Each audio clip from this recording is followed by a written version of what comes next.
সবকিছু চলছিল ঠিকঠাক, নিয়মমাফিক অফিস, পুরনো গতি, নিস্তরঙ্গ ব্যবস্থাপনা। কিন্তু হঠাৎ যেন কেউ শিখা জেলে দিল অন্ধকার করিডোরে। নির্বাচন কমিশন পুনর্গঠনের দাবিতে সবর হয়ে উঠল রাজনৈতিক দলগুলো। সামনে এলো জাতীয় নাগরিক পার্টি এনসিপি। 22 জুন নিবন্ধন আবেদন দিতে এসে মুখ্য সমন্বয়ক নাসিরউদ্দিন পাটোয়ারির কণ্ঠে কাঁপছিল প্রত্যয়ের আগুন। পুনর্গঠন হবেই, বি অপশনের কথা ভাবারও সুযোগ নেই।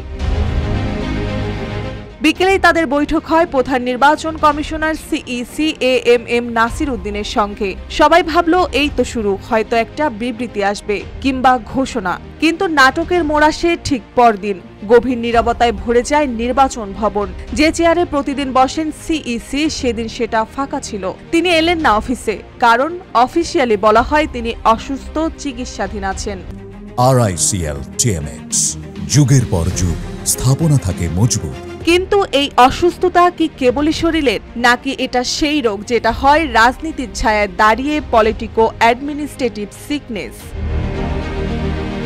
সূত্র বলছে তার অনুপস্থিতির আগের দিন হঠাৎ বৃহস্পতিবার সিইসির কানে একটি বার্তা পৌঁছে দেন অন্তর্বর্তী সরকারের প্রধান উপদেষ্টা ডক্টর মোহাম্মদ ইউনূস। সেটি ছিল কোনো লিখিত নির্দেশ নয়, একটি সংকেত। সোজা করে বললে এক ধরনের সতর্ক ঘণ্টা।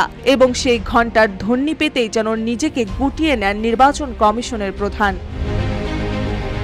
প্রেক্ষাপটটা আরও নাটকীয়, কারণ এই নির্বাচন কমিশনের গঠন হয়েছিল মাত্র 8 মাস আগে, গত বছরের 21 নভেম্বর। রাষ্ট্রপতির ঘোষণায় একের পর এক আমলা ও অবসরপ্রাপ্ত কর্মকর্তাদের সমন্বয়ে গড়া হয় 5 সদস্যের কমিশন। নেতৃত্বে ছিলেন সাবেক সচিব এএমএম নাসিরউদ্দিন। শপথ নেন 24 নভেম্বর। যে কমিশন গঠিত হয়েছিল স্থিরতা আনার আশায়, সেই কমিশনই এখন পূর্ণ গঠনের দাবির কেন্দ্রে।